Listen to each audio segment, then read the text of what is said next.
Welcome to the Life Doula podcast. I'm your host, Charity Marohomsar, and today we embark on a crucial journey navigating the often overlooked landscape of grief within the realm of cancer. Before we dive in, let's explore why addressing grief is essential in this challenging journey. Look at grief even if you feel like running away. A formidable adversary not only takes a toll on the physical body, but also casts a shadow over the emotional and spiritual aspects of life. Today, we shine a light on an aspect often avoided: grief. Grieving in the face of cancer isn't a sign of weakness. It's a testament to the strength of the human spirit. Together, let's explore the depths of this intricate emotion and find solace in understanding it.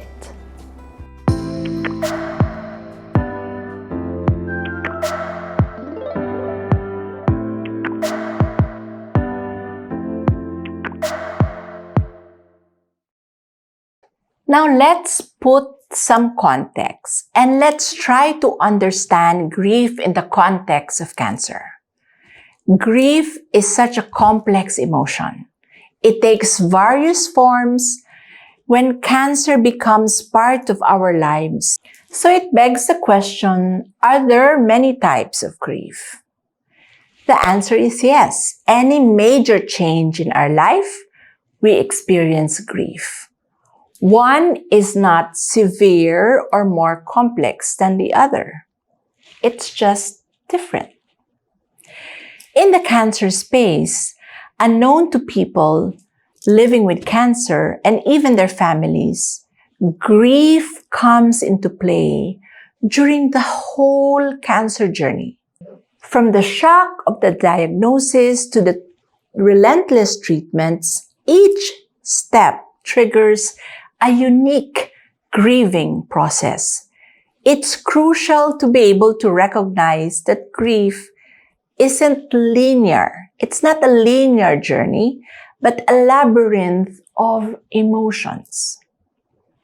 I know this to be true because this happened to me. Many facing cancer wear a mask. You know, this brave mask that they put in public or in front of their families while concealing the pain within. And the reason varies from patient to patient. Putting a strong front or wearing the "I am brave" or "I'm okay" mask somehow just puts a stop to the pitiful stares or the burden we think we impose on our loved ones. Now, exploring grief means acknowledging these masks and understanding that vulnerability doesn't equate to weakness.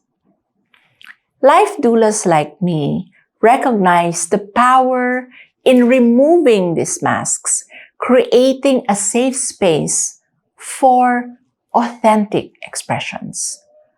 When we finally acknowledge the grief we feel about having cancer, it feels like a weight is lifted off our shoulders. By giving ourselves permission to be vulnerable and express our true feelings, we discover a sense of freedom and authenticity. In my case, removing the mask of "I am okay" allowed me to connect on a deeper level to all my loved ones. It created an environment where they felt comfortable sharing their own emotions and supporting me in more meaningful ways. It strengthened our bond and reminded me that I wasn't alone in my journey. My own grief has taught us that we need to understand grief in order to take appropriate steps to manage it. Sometimes people become frustrated with themselves for grieving and want the process to just, go over quickly. But try to think of your loss as a wound and your grief as a healing. The bigger the loss, the longer the healing process can take. Many cancer patients experience collateral losses, such as not being able to work or not being able to engage in normal activities they normally would have done. Also, having the financial burden of treatment, and many more. Because multiple losses and life challenges occur in close proximity, grief may continue to grow as you go through your journey. Therefore, facing your emotions head on and allowing yourself to grieve will be better for you in the long run. My question is, what are you really grieving about? Amidst the chaos of cancer, it's crucial to identify what we are truly grieving. It may be the loss of health, the alteration of life plans, the fear of unknown, or anticipatory grief. Understanding the core of our grief allows us for targeted healing. I usually guide various individuals in exploring these deep-seated emotions, offering a compass to navigate the intricate labyrinth of loss. Let's break that silence. Grief is often unspoken emotion, but it's crucial to create a space where cancer patients can openly express their feelings and find solace in shared experiences. Breaking the silence in grief starts with acknowledging and accepting that grief is a natural response to the changes and challenges and losses that come with a cancer diagnosis. It's important to create a space where people living with cancer and their loved ones can openly share about their grief without judgment or discomfort. So how can we break the silence surrounding grief in cancer? Here are a few tips. Foster open and honest communication, whether within your own family or your community. Encourage open and honest conversations about grief in your own support groups. Create all these safe spaces in support groups, therapy session, group coaching sessions, or even online platforms where people living with cancer can freely share their feelings without the fear of judgment. Number 2, educate and raise awareness. What we're doing now is increasing awareness about the emotional impact of cancer by sharing stories, organizing events, and engaging with the media.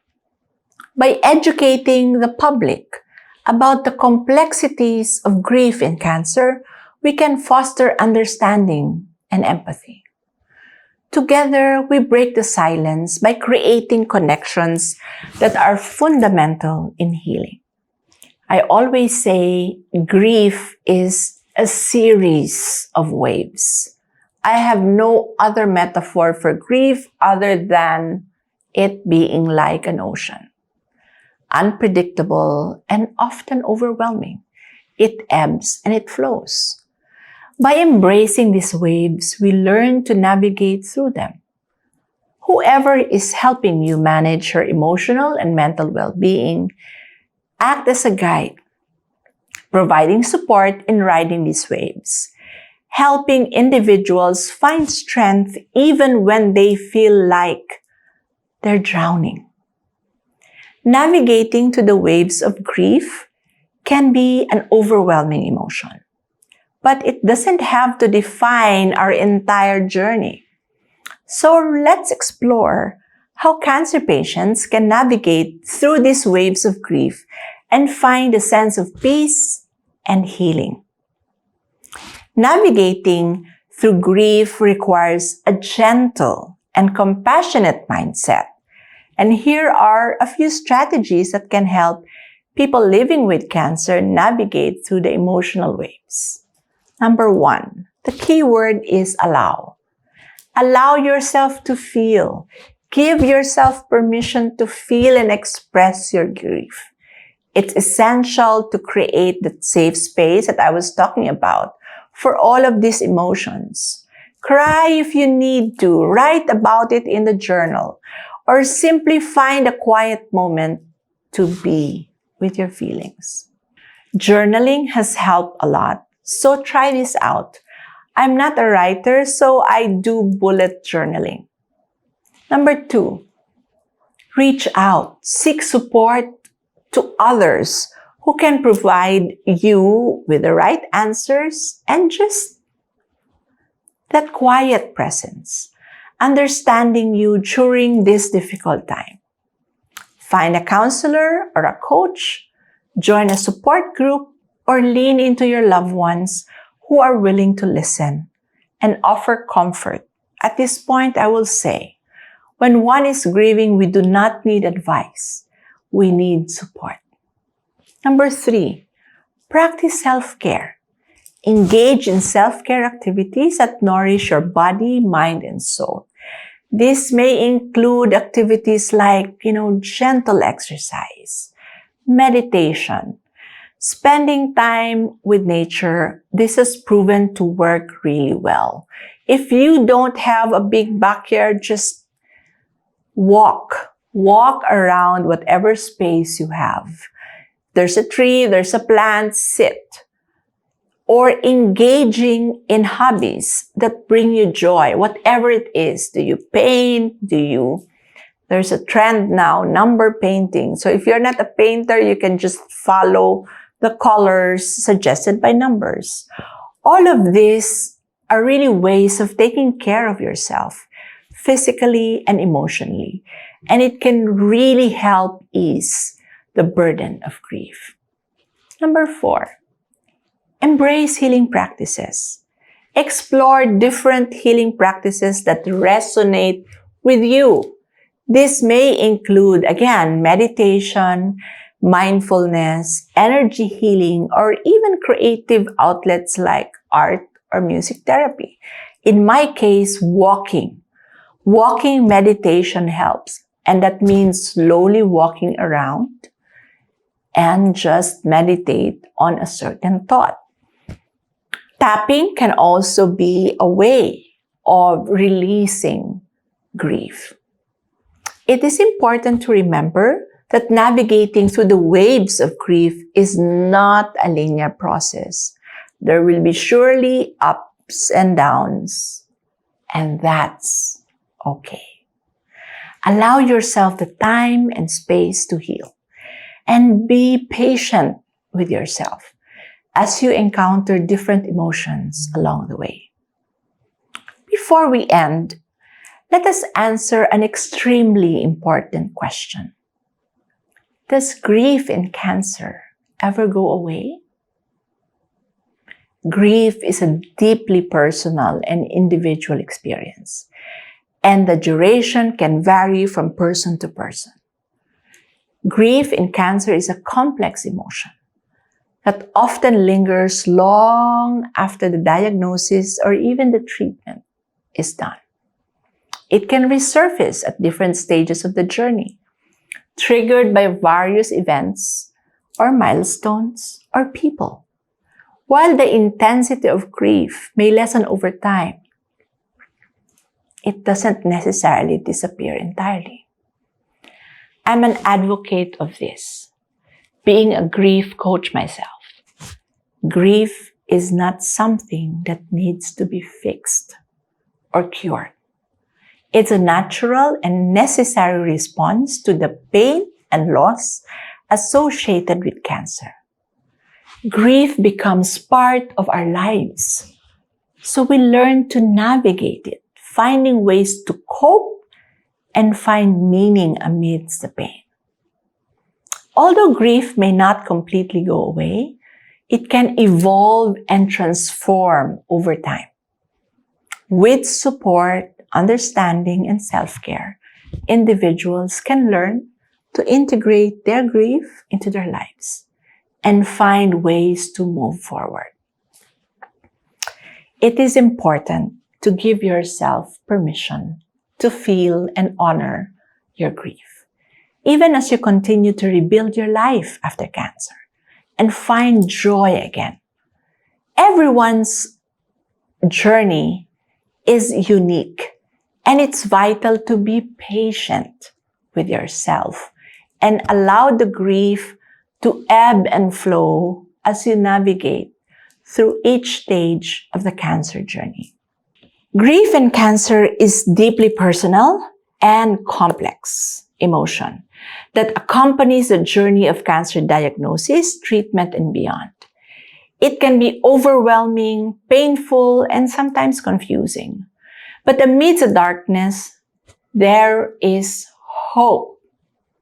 There is hope by acknowledging and understanding our grief. We take the first step toward healing. Breaking the silence surrounding grief allows us to connect with others, sharing our stories and finding solace in shared experiences.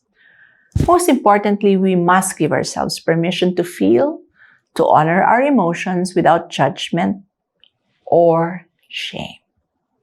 It's a journey of self-compassion and self-care, where we learn to navigate grief and find glimpses of joy. Remember, your grief is valid and you are not alone.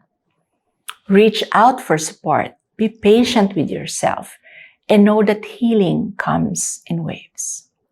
Together, let us create a space where grief and cancer can be openly expressed, understood, and embraced. Thank you for joining us in another The Life Doula podcast. Until next time, remember that in facing grief, you are never alone. We walk this path together.